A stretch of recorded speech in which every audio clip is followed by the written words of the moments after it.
देश के सामने आज कुछ लोगों का भाव रखना चाहता हूँ। आप सभी के सामने देश की एक मजबूरी रखना चाहता हूँ। आज सदन में दिल्ली में वक्फ बोर्ड के ऊपर जो बिल लाया जा रहा है, जानते हैं उसमें क्या क्या बदलाव हो रहे हैं।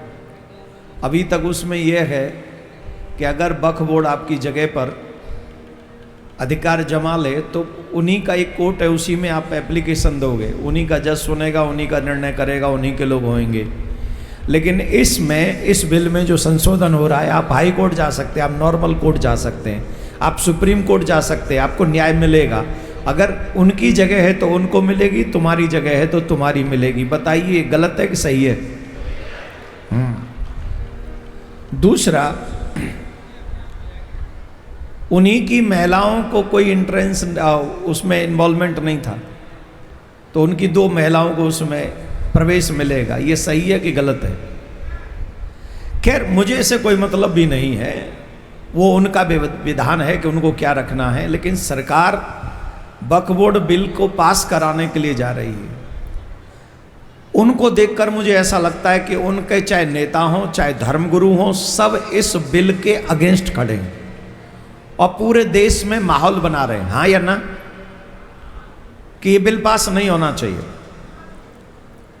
परंतु हमारे ही देश के कुछ हिंदू, कुछ नेता जो कि हिंदू ही हैं, वो भी उस बिल का विरोध कर रहे हैं, बिना ये जाने, बिना ये पहचाने कि आने वाले समय में कल क्या होगा। जिस समय 1954 में ये बिल पास किया गया था, वक्फ बोर्ड बनाया गया था, उस समय उनके पास में 10, 20, 50 हजार गज वो जो होते क्या नाम है एकड़ जमीन थी। इन 70 सालों में 9 लाख प्लस एकड़ जमीन उनके पास में हो गई। और आप लोग भी अपने गांव शहर शहर में देखते होंगे, यहाँ पे ये हरा सा ये लेटा हुआ, यहाँ सा ये लेटा हुआ, यहाँ ये बन गया, यहाँ ये बन गया। हाईवे पे देख लो, गांव में देख लो, सड़क पे देख लो, कहीं भी देख लो, 9 लाख एकड़ जमीन धीरे धीरे पूरे भारत में उस जमीन को घेर कर तुमको बिना जमीन के कर दिया जाए, ऐसी व्यवस्था बनाई जा रही। बिना इसको सोचे समझे कुछ हमारे ही सनातन के लोग उनके साथ खड़े हो गए हैं। मैं आप सबसे निवेदन करना चाहूंगा, जाति से ऊपर उठकर प्रत्येक पार्टी के नेता से कहना चाहूंगा, अपने स्वार्थ को मत देखो। आपकी पार्टी देश नहीं है, ये देश रहा तो आपकी पार्टी भी रहेगी, और अगर ये देश ही नहीं रहा तो तुम्हारी पार्टी भी नहीं रहेगी। इसलिए बहुत जरूरी है कुछ निर्णय हमें अपनी पार्टी के हित में करने होते हैं, लेकिन जब देश आगे आ जाता है तो चाहे अपनी पार्टी का नुकसान हो जाए, हमें हमारे देश का नुकसान कभी नहीं होने देना चाहिए। ऐसे विचार के लोग ही बड़े नेता बनते हैं। तो आज सभी हिंदू लोगों को इतने ही बड़े विचारों का नेता बनना चाहिए। देश को खतरे में मत डालो। देश के साथ कुछ भी ऐसा न हो जाए कि आने वाली पीढ़ी आपके इतिहास को जब पढ़े तो आपको एक अच्छा राजनीतिक व्यक्ति न माने। और आप सबसे भी, जनता से भी मेरा निवेदन है, वक्फ बोर्ड के लिए वो चाहे नेता हों, चाहे वो उनके धर्मगुरु हों, चाहे मस्जिद में जाने वाले लोग हों, चाहे पढ़े लिखे हों, चाहे अनपढ़ हों, वो सब एक साथ खड़े हो गए। एक साथ घर से बाहर निकलते हैं, अपनी आवाज उठाते हैं, जगह जगह तक पहुंचाते हैं। यही गुण उनसे हमको सीख लेना चाहिए। जब सनातन बोर्ड की बात होती है तो हमारे नेता एक भी आवाज नहीं उठाते।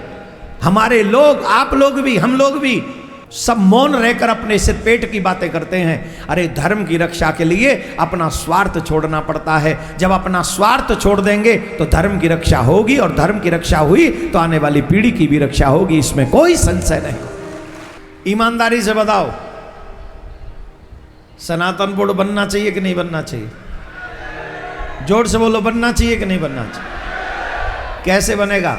अकेले मेरे चिल्लाने से बनेगा? आप बताइए, अकेला मैं हल्ला मचाता रहूं इससे बन जाएगा? आप मेरा साथ नहीं दोगे तो कैसे बनेगा? नहीं, सब मैं जहां जहां जाता हूं कथा में सब ऐसे ही कहते हैं हम आपके साथ हैं, हर जगह ऐसे ही कहते हैं, लेकिन उसके लिए स्टेप नहीं उठाते हैं, कदम नहीं उड़ाते हैं। आप लोग नित्य लिख नहीं सकते सनातन बोर्ड जरूरी है, वो सब इकट्ठे। अरे हमारे ही कुछ हिंदू ही लोग हैं जो अलग अलग पार्टी के नेता हैं, ऐसा गंदा बयान देते हैं। चलो अभी हम कथा में नहीं कहेंगे, पर ये ठीक नहीं है।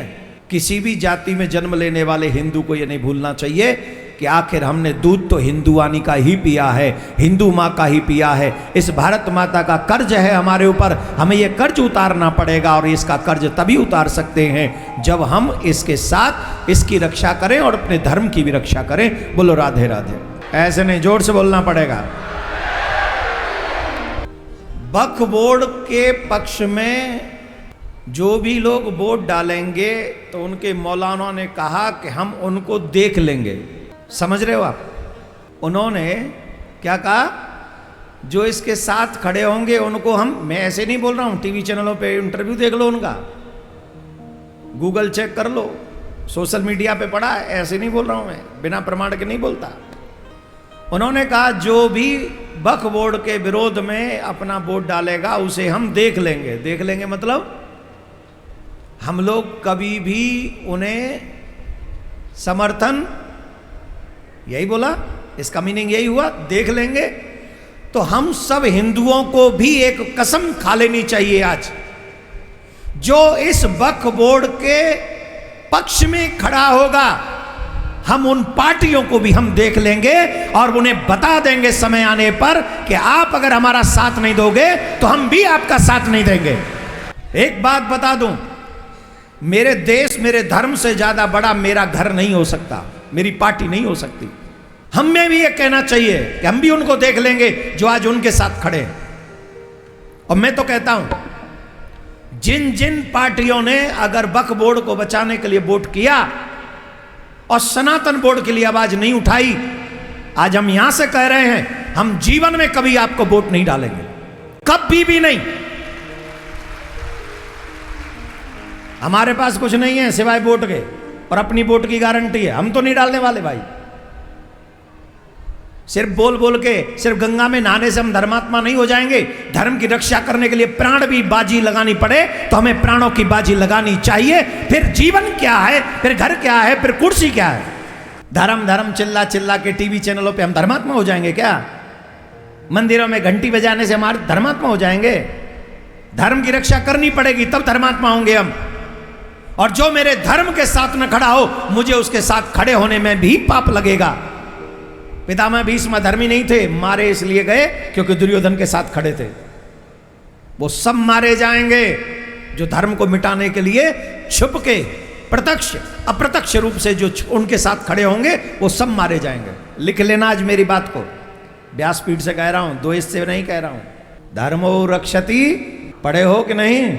ये सूत्र मेरा नहीं है, ये सूत्र मेरा नहीं है, शास्त्र सूत्र है। जो धर्म की रक्षा करेगा वो बचेगा, और जो धर्म की हत्या करेगा वो, देख तो रहे हैं कि वो मर रहे हैं, पर मरने वाले अभी भी नहीं समझ रहे हैं कि वो मर रहे हैं। इसलिए मेरा निवेदन है आप सभी भी अपने बच्चों को धर्मात्मा बनाएं, सनातन की रक्षा के लिए अहम कदम उठाएं। हम पे और आप पे तो एक ही सामर्थ्य है, जब चुनाव हो तो वोट डालें। इसके अलावा हम पे और आप पे है क्या? आप भी वोटर, मैं भी वोटर, लेकिन उस वोट से ही डिसाइड होता है कि 5 साल हमें कौन हमारा शोषण करेगा। तो आप सबसे हमारा निवेदन, धर्म के लिए भी कुछ सोचिए।